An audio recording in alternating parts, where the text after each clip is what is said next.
Good afternoon. I'm Barbara Jean. I'm Marg. Cheryl, my dear, you're on mute. Cheryl's muted. 2025, starting September. I'm on mute, like really? Oh my gosh. It's happening more to me lately than it's happened in the past. Well, welcome everyone to Having Courageous Conversations. And our remarkable guest today is Joan Grundy, and we will have Marg share her bio. Hi, Joan. You can certainly come on screen while I introduce you.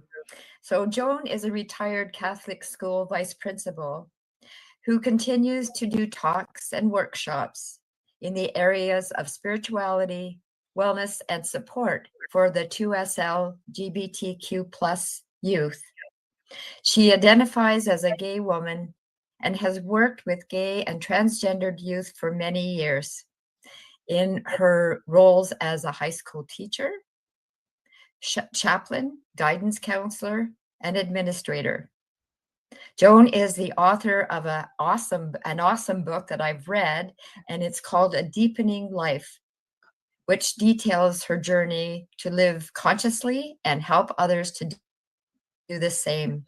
And it's available on Amazon, and I bet that Deja will roll it around the screen at some point. Mm-hmm. Welcome, Joan. Mm-hmm. Welcome, Joan. It's good to be back with all of you.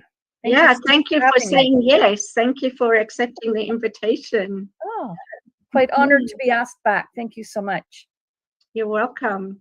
So, Joan, the title for our show today, Creating Safe Spaces for Queer and Trans Youth in a Time of Backlash. Mm-hmm. What makes you feel that we need to create safe spaces? What are you hearing or seeing that brings this statement up? Right.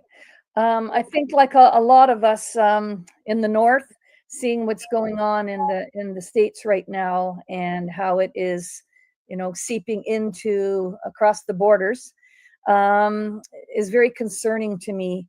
It seems like we've made so many gains in terms of supports for 2S LGBTQ youth and adults. And I can just feel a little bit like the image of the sand, you're wanting to go like this so it doesn't keep seeping through, the sand being a metaphor for all of the good supports and the evolution, even in our understandings. Really, really concerned about that, particularly for young people and the messaging that they're hearing, the things that they're witnessing, the fear that's being used to make those who are already very fearful more fearful. The perpetrators of that fear, knowing that works, sadly, to immobilize people and to scare those who are doing the supports from continuing to do them, fearing the cost that may happen. And, at first it was, I'd sit and watch, I watch MSNBC mainly, sometimes CNN. And at first it was, what's going on, the craziness going on down there. And then it didn't take long to realize, the borders not made of concrete, that, those attitudes exist here. And the unearthing of those attitudes on one hand is a good thing because they exist. We need, before we can move them in better directions, we need to be able to see them, to name them, to claim them before we can reconcile and put further supports in place. Yep. But it almost seems like permission has been given for homophobia, transphobia, and yet again targeting some of the most marginalized people among us. In this case, for my core concern in regards to our discussion is 2S LGBTQ kids. If you just think about, if you can think back to when you were a teenager and how much you already had to navigate and just growing up, in the world. And today's teens with the, social media, a lot of the pressures that I didn't have to deal with growing up, and I'm thankful I didn't have to grow up with. Even for your cisgender heterosexual teenager, it's not easy. And then you throw in the mix kids who are coming into awarenesses, sometimes earlier than even being a teenager, and realizing a number of people in the world around them, sometimes sadly including their families and their religious institutions, having to fear their rejection. And so the shame and the guilt and the repression from oppression that occurs, it's already too much. And then now you're having all of that's been fought long and hard for by a lot of people, straight and like allies and within the community itself. Feels like it's the earth is starting to shift and slip a little bit. And I find that frightening, particularly for youth. I'm 64. It frightens me even, in thinking about traveling anywhere where I could be identifiable, what's going to happen. Yeah. So I can only imagine how vulnerable, and I have a lot of resources as a 64-year-old. I've lived a lot of life, learned a lot of coping strategies, how to deal in situations where I could be made unsafe emotionally and or physically. But, a 13, 14-year-old, it's very, very disconcerting, very, very concerning to me. Absolutely. Yeah. Yeah. Well, and teens are so vulnerable already, like they're feeling so many mixed emotions, especially if they're fearful about coming out. Yeah. That makes it that much harder. My daughter's 20, and just watching her and her friends, we do a lot of conversations, and they're all feeling like they have some mental illness, they're broken. I'm just shaking my head going, why would you keep saying these things about yourself? Who cares if you are autistic or if you're ADHD, or it's just, you are you. So how do we instill in them that strength that we gather over years? How do we find a way to instill that in them today? Right. They're anxious, they're lonely, they're afraid, and they're trying to figure out what kind of world they're going to be left with. Yeah, very true. And that's a really good point that you're making there, Barbara, too, is the world in general feels like the rug is shifting under all of us, just, the larger context. Yeah. And to go into their worlds where they've got an extra layer of oppressive, thinking, and in some cases teachings coming out of a conservative, right-wing religious institutions. And what do they do with that? And I know when I spoke at the GSA conference at Bingman's this year, that's Okay to Be Me, sponsors and students from both public and Catholic boards go there. And this year I asked that no adults be in the room. And so some of the teachers really wanted to be part of the workshop. I felt badly because I think I did maybe offend a couple of them, and I didn't mean to, but I thought, you know what, I just want to have time to roll up my sleeves with these young people and give them their space, because although they, without exception, they all seemed to have very good rapport with the teachers that were in there. They were interacting with them quite comfortably. I wanted to compare what it would be like, because last year I allowed the teachers in, and this year I couldn't believe the difference when I could just say, okay, the door's closed. You know what? I don't have a really good memory. I'm 64, so you don't have to worry about me saying anything to your teachers. And I probably look like your grandmother, but I've earned the gray hair from sitting in the desk that you're sitting in, and wasn't able to come out till I was 33. And so I just started by saying how courageous and brave I felt that they were to be out, to at least to lesser degrees than than others, but to be at least be sitting there talking about the issue. And I was blown away. I really thought that I've been retired 10 years, and I thought the transition would be further along in terms of how they'd be feeling by now. And it was sad to me. I tried not to show it to them, but when I was driving home, I just kind of sat for a minute and went, damn, actually I said shit. I'll be honest. I'm like, after all the work and all the ground that we think we've moved forward, but these little God's wee ones there, we're still feeling so afraid to tell anyone more than one or two of their friends. They were still telling me stories. This one little trans kid, I just wanted to put him in my pocket and take him home. It was illegal. I might have. He was talking about, his family's, rejection of him. And I thought, I was hearing these stories for 3 decades. Why am I still, I'm not naive to think it's not still happening, but to have it be the majority of their experience, whether it was public or Catholic school, really saddened me, because I guess I just could be a little Pollyanna and like to think that we've moved a little bit more forward, with more visibility in the media, Hollywood, a lot more people coming out. So, that really reminded me that we can't make assumptions that they're, as you're saying, Barbara, a lot of them are not okay. Yeah.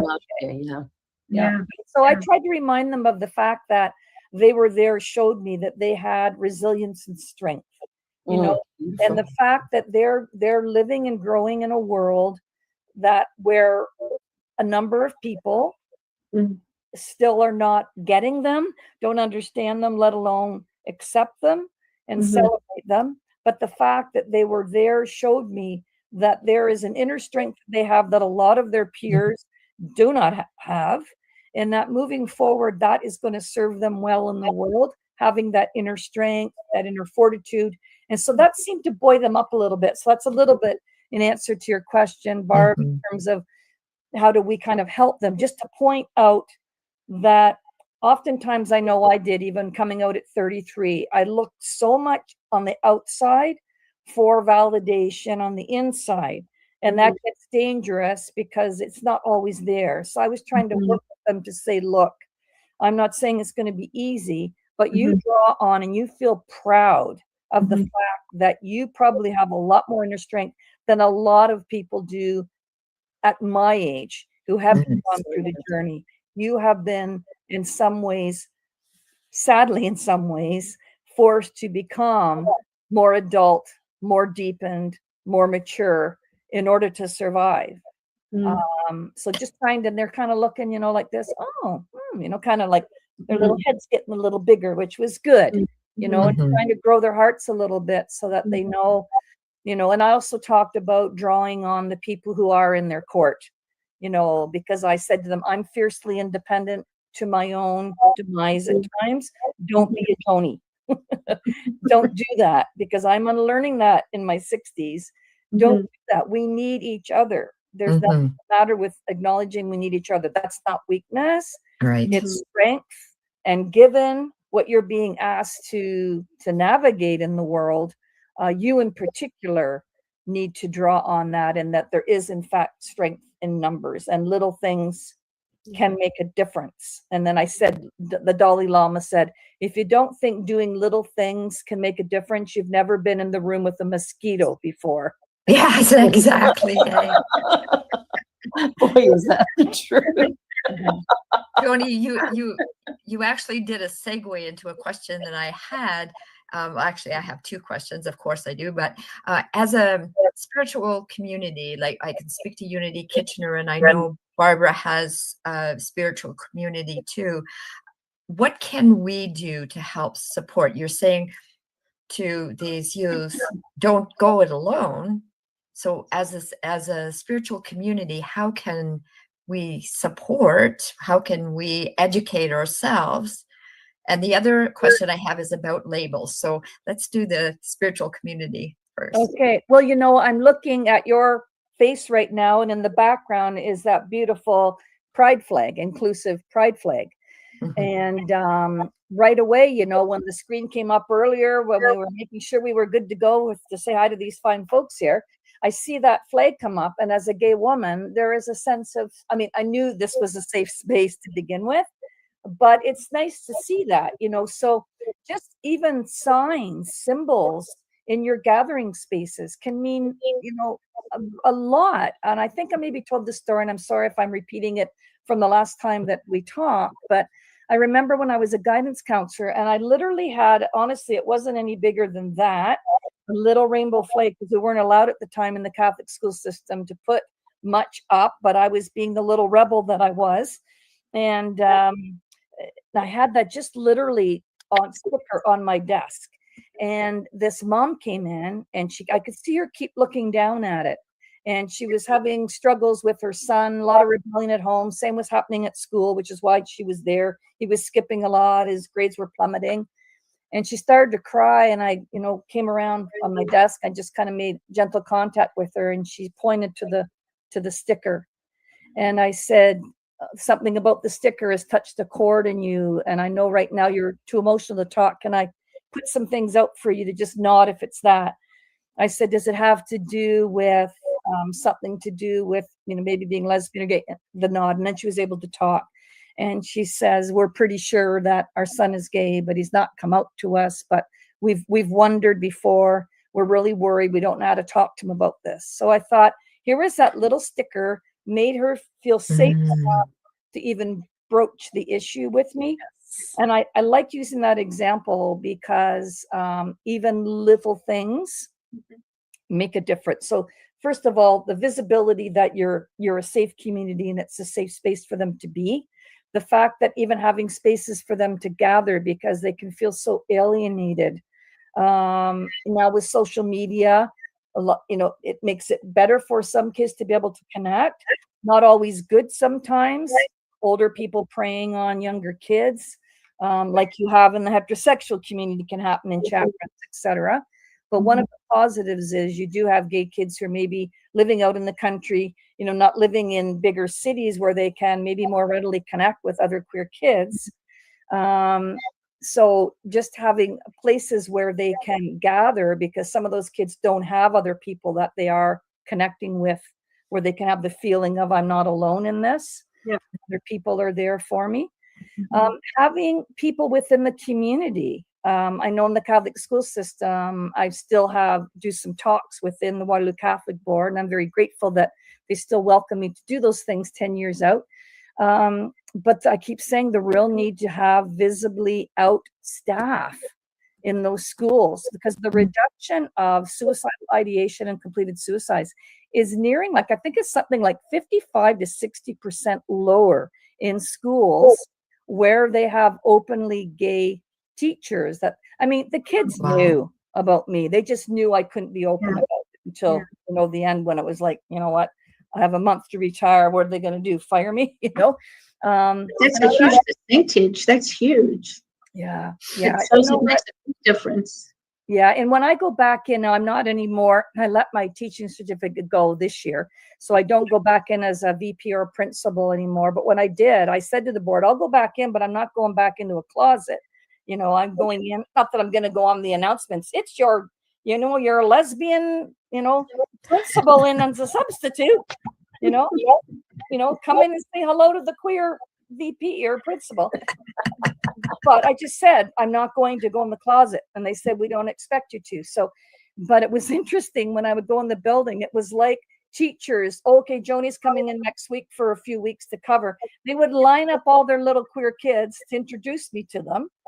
And I love that, but I always felt badly because I was there for a couple of weeks. You give the support you can, but I think it shouldn't be somebody who's just parachuting in. There should be people in the community who are feeling safe. They're there in the schools. We know they are. We're everywhere.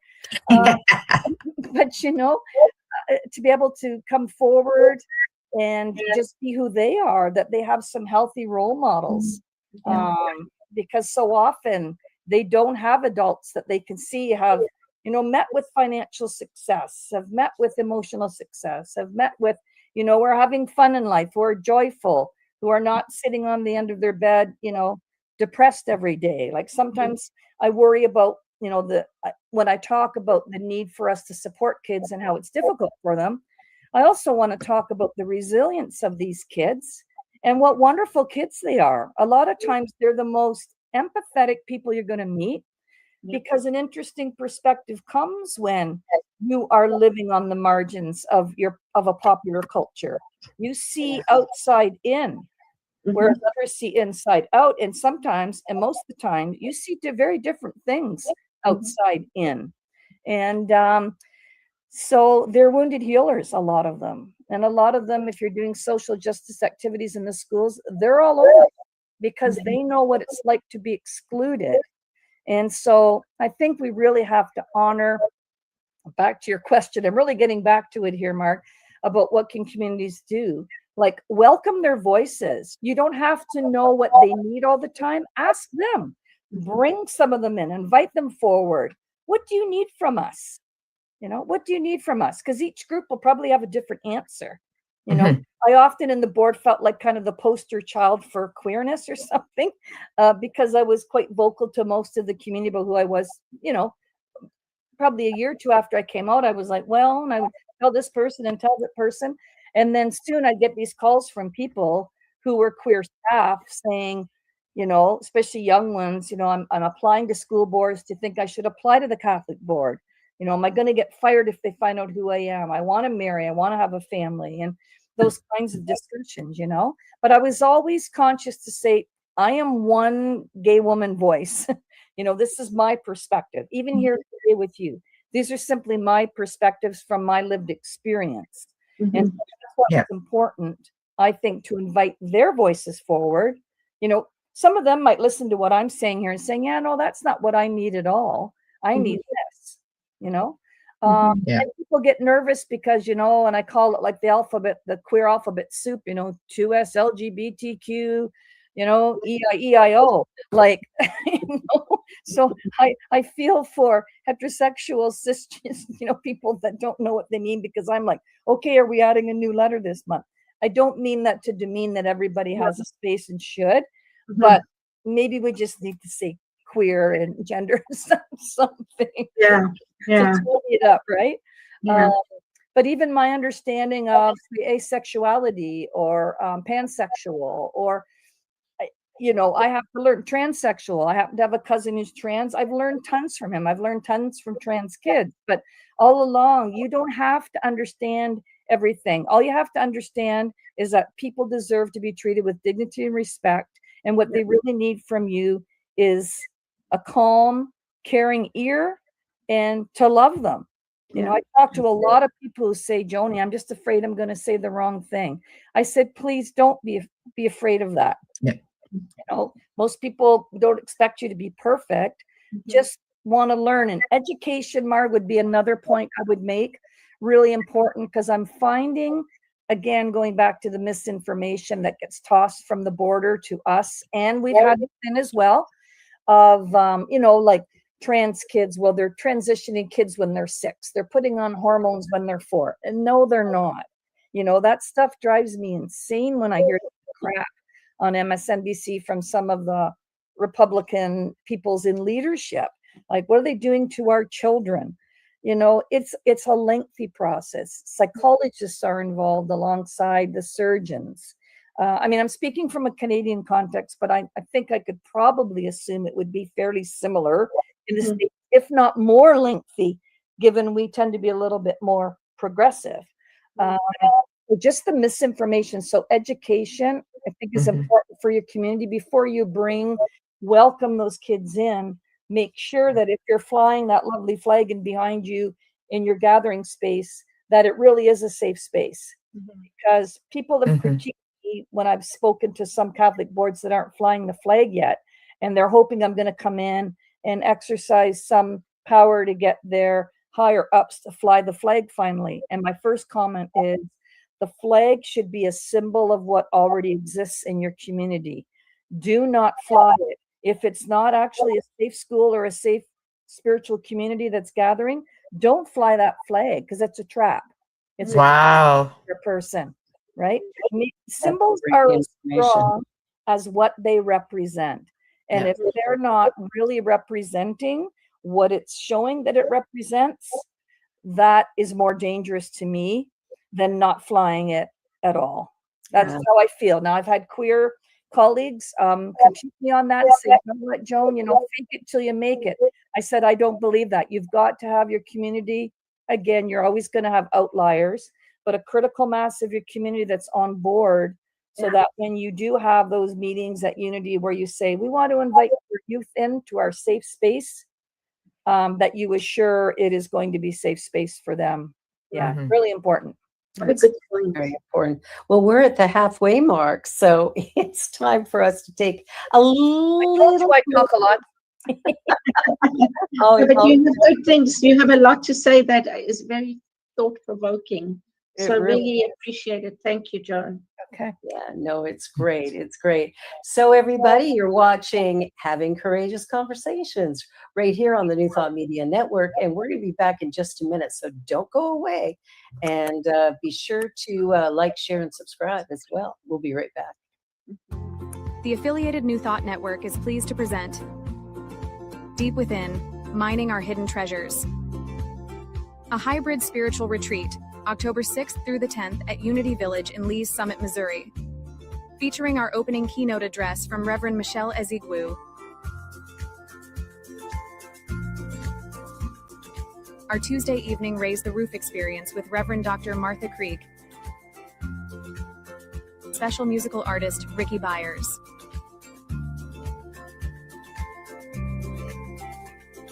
Wednesday features a morning keynote with Centers for Spiritual Living spiritual leader, Reverend Dr. Sonny Cantrell Smith, and evening keynotes from Reverend Dr. Robert Brzezinski and Reverend Tanya Beverly.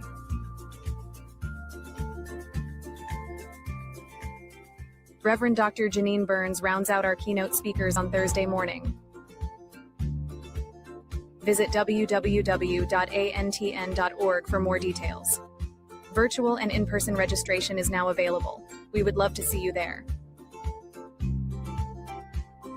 ANTN, connecting the New Thought community through consciousness and love.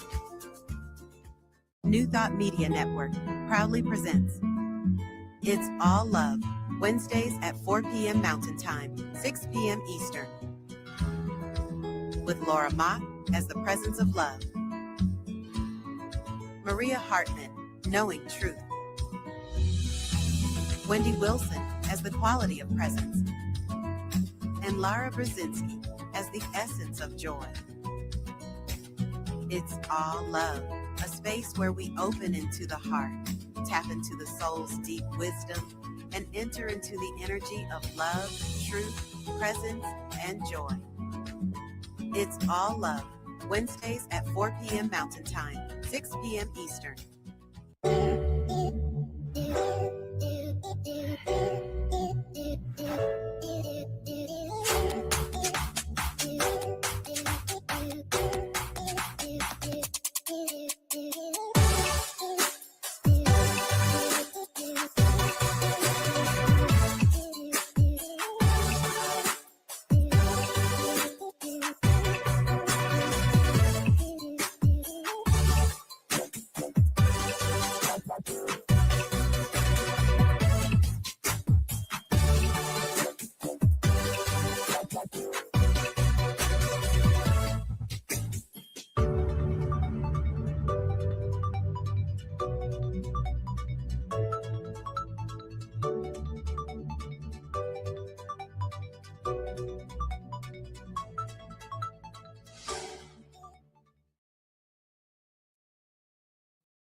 Welcome back to Having Courageous Conversations. And boy, are we doing it today here with Joan.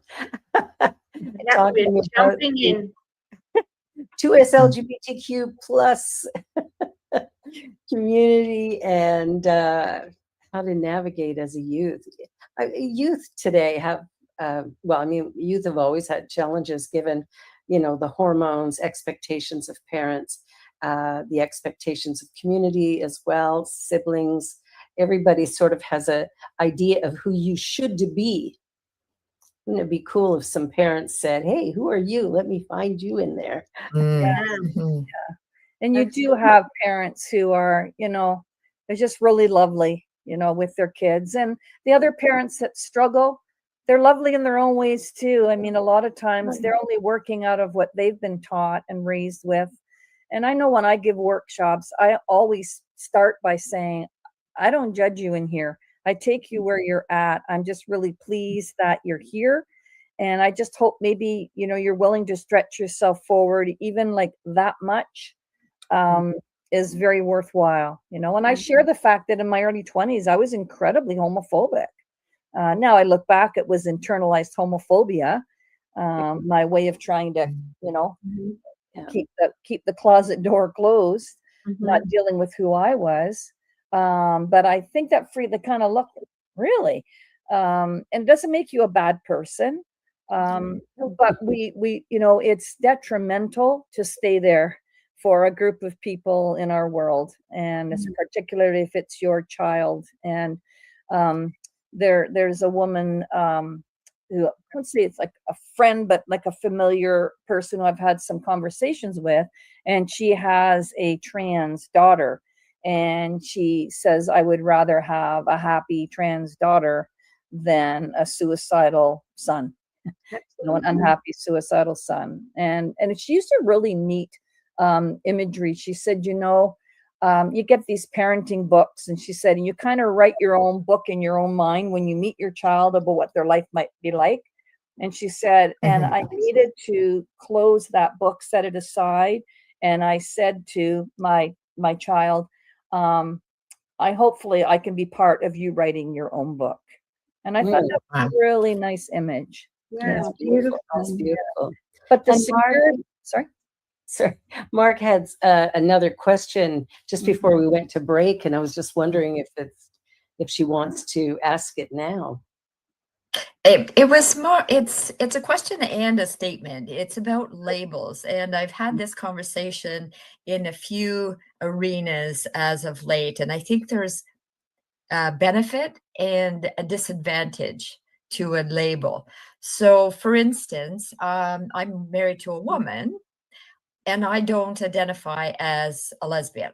And if somebody said you're a lesbian, I wouldn't be offended, but I would speak about it. Right. And transgendered people, I was acquaintances with a transgendered woman who no longer wanted to be identified as transgendered because she said, I'm a female. I've always been a female. Now my body matches that. Right. And so, and I'm a lesbian. Right. And so, like, I think the conversation has a really good, I think there's really good opportunity. I can't get it out in having the conversation and not assuming that somebody wants to be identified. And I think the label helps to bring up a conversation. Right. Mark, that's a really, really important part, that point that you're making. We find them a little helpful to try to foster some understandings, but they're very limiting, and they're not very real when you talk to people about their lived experience.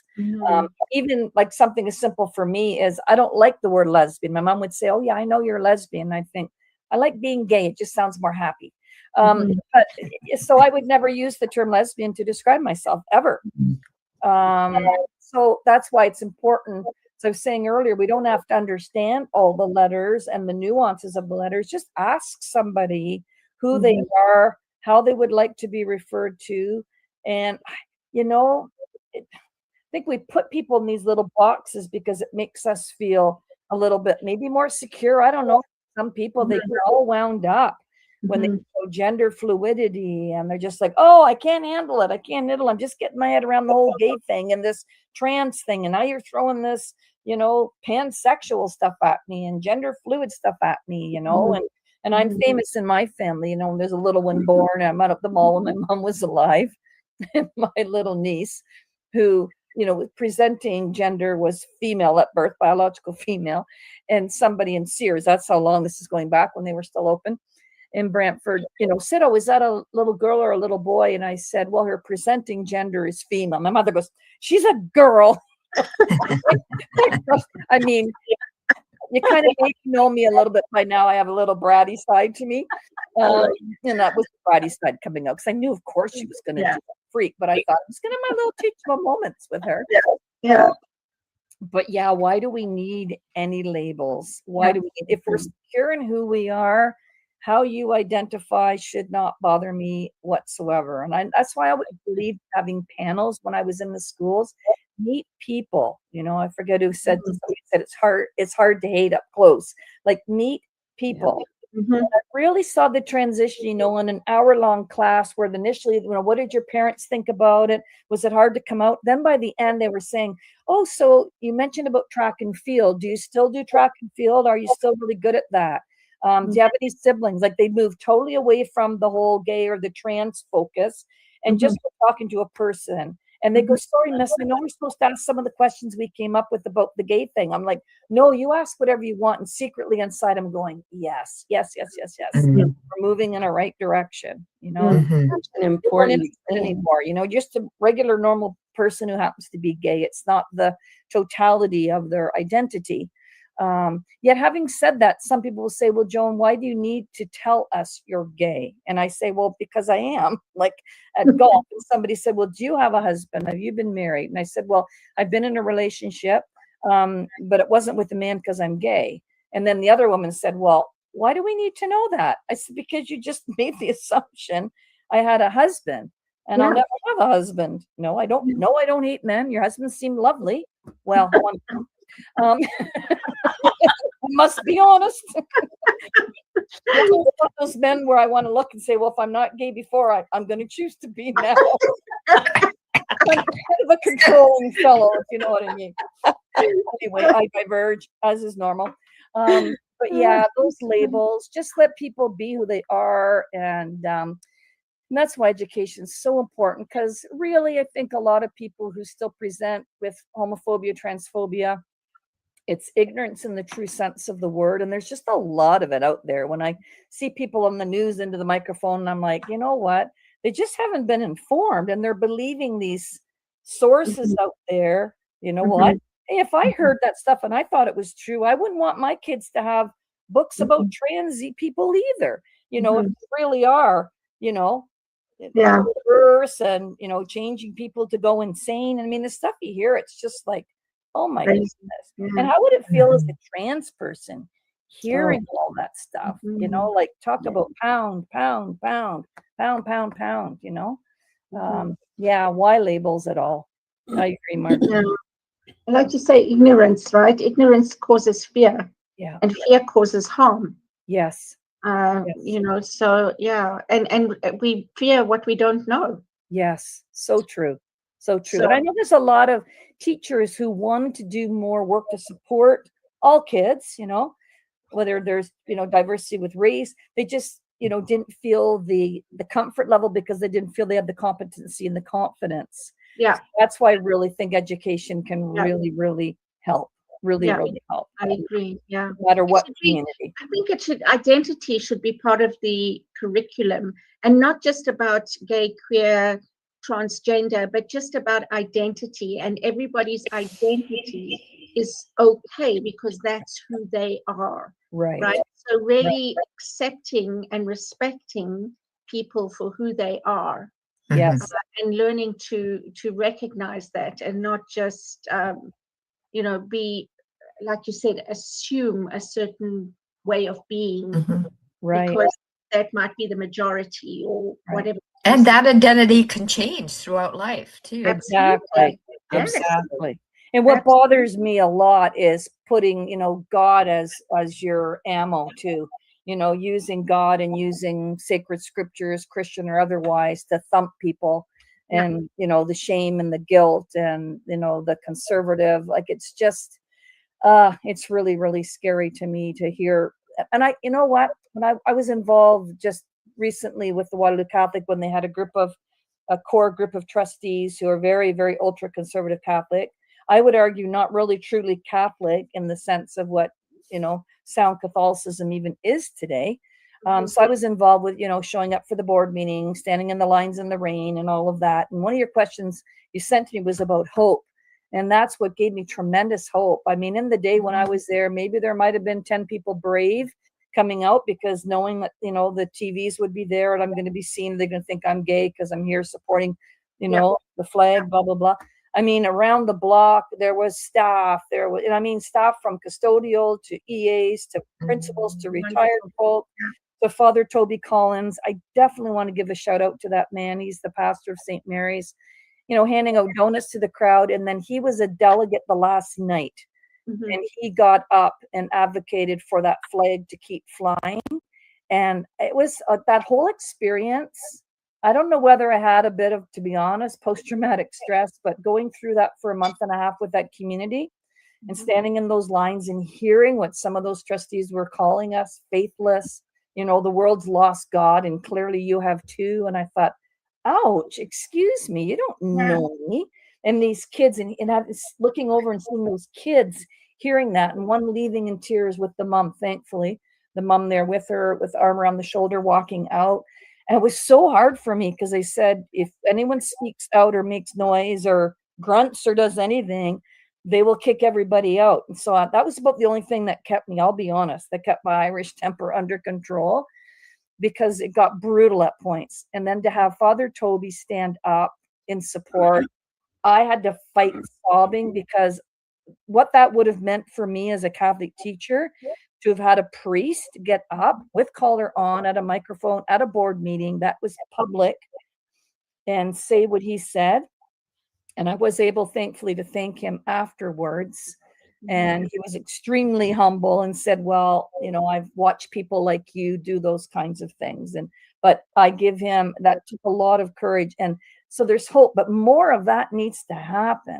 More of that needs to happen, that people from within that are in official leadership say enough is enough. This is not about issues. We're not talking about gay people and trans people. We are talking about people. Issues, I should say. Trans issues or gay issues. They're not issues. Behind those issues are human beings like me and like those kids. So quit making these comments about, well, the trans people and the gay people. This is us. So you're talking to us and you're telling us we're faithless, and using scripture out of context to do that, right? And then, so I was getting really angry. I was getting really sad. And then I went to the place of, okay, how can I find any compassion? And I thought, what must it be like to live in their world, to live in the rigidity, the moral certitudes? Either you measure up or you're out of the pool, just go through life. And I didn't see a lot of joy in them when they talked about their faith. And then you had these young kids, and you had a trans teacher from one of our Catholic schools get up. And I know this teacher really, really well, accompanied her a little bit on the front end of her journey to come out to the board and begin to live and step into her truth. She hates public speaking. She never wanted to be a poster child for anything, let alone a poster adult. But because it was important, she was a delegate and she knocked it out of the park. Her lived witness was amazing. So that to me is hopeful. And these kids, the student trustees were the wisdom in the group for the most part. They were the ones saying, I was taught about Jesus. Jesus loves all. Where does it say that Jesus thinks it's okay to call some people less than just because of who they are? And I thought, you know what? I felt really proud to have been a Catholic educator. And for the Catholic educators that remain, they're doing a really good job. Those kids got it. They got the spirit of the law. They got what compassion really means. And they weren't afraid to name it, which my generation, I think, I'll speak for myself, I was too busy looking to kind of kowtow to authority, kind of been raised that way. The priest, oh yeah, the priest, the sister, now I respect people because they've earned my respect, not because they're wearing a collar or anything else, a cross on their lapel. I don't mean that in a disrespectful way. I just mean there's been real danger for trusting people that are not, some of them not trustworthy, and how they make us feel. So I just kind of wanted to add that in and make sure we got to the hope place, because I am a person that still sees more goodness in the world, even in this area, than negative, and that believes, was it Margaret Mead, the anthropologist, the little drop of water, that the only way change really does move is from the grassroots level. And it only takes a few people to get that moving. And the flag rose again this year because a number of us advocated for that and prayed about it and banded together. And it wasn't an easy fight. And it wasn't easy to sit there and listen to what was being spewed in the name of God. It was just so disturbing to me. I thought, is that the God you really pray to? I can't believe in a God that sees certain people as, not worthy enough. Like in the, in the beginning, male and female created them, and it was good, except for those gay and trans people, or those black people, or those, just like whatever you want to add on to their list. And I just see so much of that in the States these days. And it's just, I call it the creepy Christian. It gives me the creeps. It really is questionable when you think, you're calling yourself a Christian and you're hating. It doesn't sit. It doesn't fit. Yeah. Right. A Christian in my mind is someone who follows the teachings of Jesus Christ. Right. Right. And not perfect. In no way am I perfect at all. I don't want to pretend to be perfect. And I'm coming across pretty judgy. But you know what? I'm all right with that in this context. Yeah. Because that kind of activity, your rights stop where mine start. And that kind of verbiage and actions that they're doing to vulnerable people, I don't mind judging that. It's wrong. And I would want to be called out if I was doing things that were against people's soulfulness and reaching their fullness. And Jesus, I've come that you might have life to the full. That's not fullness of life. That's working life. Yeah. And I don't quite understand how the Bible or the teachings of Jesus got so misunderstood. Or maybe it's because they just haven't studied it at all. Well, and they're believing how it's been interpreted. I think when we're in, like we were saying earlier, the world is in such flux. I think we were saying that off camera. And Reginald Bibby, who's a Canadian sociologist, I can't believe he's 80 now. He's reading his writings in his 50s. And he said that when the world starts to get more tumultuous and confusing, people just swarm to fundamentalist religions. And so it makes sense to me in some ways, sociologically, from his perspective, if you put that to modern day, boy, aren't we in a flux time now. And so don't have me have to search out my own meaning in life. Don't ask me to ask questions of my faith. Just give me the answer, that certitude, give me that absolutely, because it's so hard to you walk through the goop and all of the quagmire that can happen with faith that I'm actually in process now of doing. And it'd be a lot easier to just, here you go on your plate. Here's your faith, Joni, Oh, thank you. And just repeat it. Yeah. I think it was Mark Twain said God, and it's exclusive language, so pardon that. But I think he was the one that said God created man in his own image, and man, being a gentleman, returned the favor. So when you're talking, right? And haven't we done that? In some ways, I do apologize for the exclusive language. In other ways, I don't, because, historically, perhaps hysterically, sometimes it has been men that have translated all of this to us. And it's time for her story, right? Our herstory. I love that. Yeah. Yeah. And I've been praying with the women mystics, and that's been very helpful because they're offering me more of the relational aspect of faith and relationship with God versus the legalistic, the dogmatic. I mean, I've moved away from that decades ago, but it's just seeping in deeper, that's really what I want to be about. It is relationship and intimacy with God. I'm tired of all of the stuff. I'm not saying that the ritual wasn't important and I needed some of that stuff to take me to where I am. But like you were saying earlier, Mark, about identity, it can shift and change. And faith is dynamic too. It's not a noun, it's a verb. It shifts.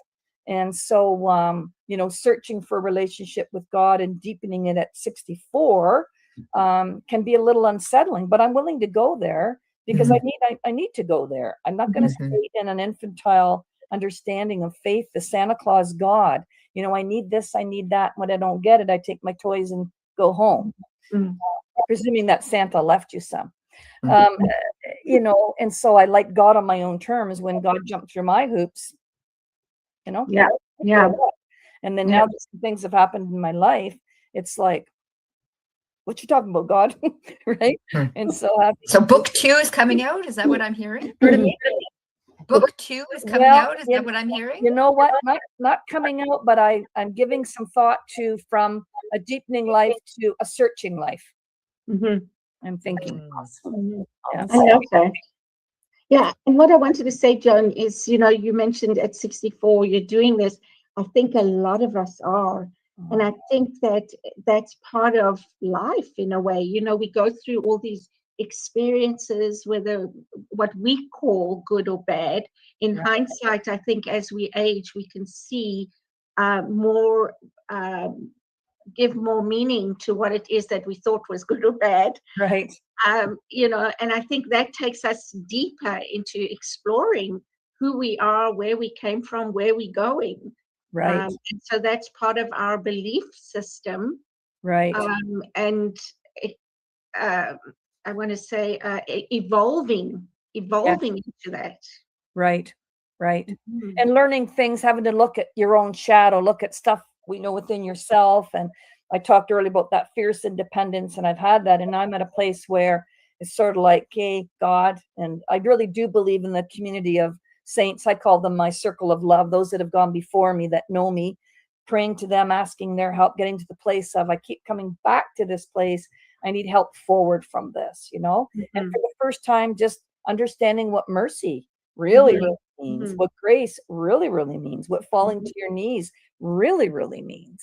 And looking at my spiritual arrogance in the face, looking my ego in the face and saying, you know what, you're not all that in a bag of chips, Grundy, So, and then that balance of, that reckoning, a real reckoning, really, but also the self-forgiveness and being gentle with self that I'm not really good at, and I'm working on, because you have an impression even of yourself and your capabilities, and then you do something you think, well, that's not really authentically me, how did that happen?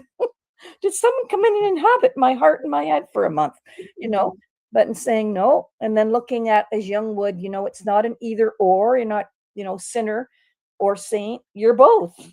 It's a both and, not an either or. And so there's lots percolating within me, and I'm trying not to be, because it could be disconcerting. I always could just rely on God's there, and all of a sudden I'm like, is God still there? And realizing, you just need to grow up in your understanding of God. God's always been steady, but you're just moving to a new stage, and maybe back revisiting the other one again. Like, I think it spirals rather than does this too, depending on what we experience. Yeah. As you're talking, I'm thinking, when we talk about God, the word God has so many different meanings to so many different people. I think that's a show in itself, right? What does God mean to you? Right. We could have some really deep conversations around that. Yes. Because I used to refer to God as Sophia, Greek word for wisdom, holy wisdom in Hebrew scriptures. And that was really important to me as I was trying to move out of the patriarchal context that I grew up in with Catholicism. But now I'm at a place where maybe it's that whole label thing again, Marg, where it's like, no, God's not male or female. I mean, God doesn't have gender. We have essence of everything. So now I'm just kind of like mystery. It's the only word I can think of, or all, everything, mystery. I tend to kind of go back to the God name because that's just so deeply embedded in who I am. But I don't generally, when I pray, say, dear God. I'll just say all, mystery, holy wisdom, just metaphor. So, so it's interesting when I read my book 10 years ago, right? That's now been 10 years. I can't believe it. And there's parts of it. I was asked at a book club one time, is there stuff you take out? I said, no, I wouldn't take anything out because that's where I was at. But I was so clear about everything happens for a reason. And now I would say, well, I think it happen, and we can find meaning and reason in them to move us forward. But is somebody there kind of pulling the string? I think those poor little kids in Gaza, like, if we're going to go with that understanding, you got to go across the board with it. Okay, if someone's a person in my life for a reason, are these little kids like fighting for their lives and, dying very painful deaths, starving for a reason? Is that really a God? I think so. It's like, no, no. And we're down to our last 5 minutes, if you can believe it. 5 minutes, 4 minutes, 4 minutes. So we always like to end with, what do you think the most important thing shared today is, and I'm going to go around the room and ask everybody, but Joan, you start. What is one thing people should take away from this? What do you think? One thing. I'd say grace. Just to be, have grace for yourself, have grace for people that you don't understand. Have grace enough to keep your heart open enough to move yourself to new understandings, deepen knowledge, which will bring you to fuller life with, I believe, the numinous, if you believe in one, and other people, and I think it's grace that does that, having the humility to say, you know what, I'm not all that in a bag of chips. I can learn from people. And the way I do that is having that humility and grace to sometimes shift my ego to make room for people. Beautiful. I love that. Thank you, Joan. Cheryl, how about you? I think, something that Joan said about, not being issues and even Mark about labels, that we are people.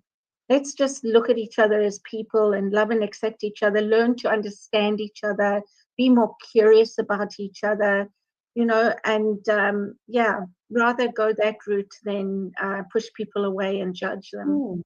Exactly. How about you, Mark? What is your take? Well, ask the conversation, ask the question, and invite the conversation. What do you need? I really appreciated Joni, you saying that, asking somebody, what do you need? So inviting the conversation. Yeah, I love that. I love that. For Barbara. me again, well, for me again, it's labels. I have a challenge with labels right across the board, whether it's I have this mental illness or I'm this. When was the last time somebody stood up and said, oh, and by the way, I'm heterosexual? Nobody says that. But it's so important that those who are recognize that they're not the only ones. And then I'd kind of question whether they are or not. I think there's a lot more gay people or bisexual people or whatever. There's a whole bunch of different things now than there is just straight heterosexual. So I think we've started on a really good conversation here. Good. And where shall we take it next?